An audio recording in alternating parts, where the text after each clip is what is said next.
Со овој филм си потврдив уште еднаш дека најмногу сакам, но и најдобро знам да раскажам приказна од Македонија. Секогаш ме фасцинира кога наоѓаме реални приказни во земјава, кои во исто време личат на научна фантастика.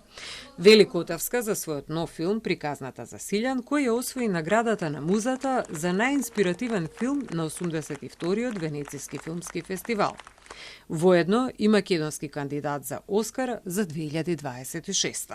Ние сакавме да снимаме некој краток документарец, environmental, значи еколошки документарец за смената на патот на миграцијата на штрковите, бидејќи со се поголемиот број на диви депонии, тие престануваат да мигрираат, остануваат да јадат тука и при тоа голем број умираат.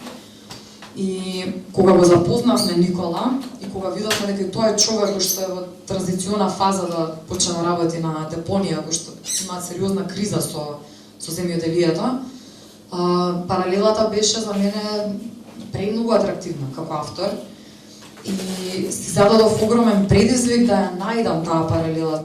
Во подготовките за овој филм таа соработува и со Македонското еколошко друштво. Заедно започнале со истражување на депониите и тоа траело неколку месеци.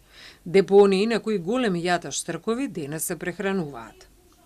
На една од тие локации, на депониите, го сретнуваат и Силјан, нивниот главен протагонист. Фасцинантно е што приказната за Силјан, која датира од 17-тиот век, е безвременска метафора, која и денес се повторува, само со нови општествени и еколошки феномени, додава Котевска.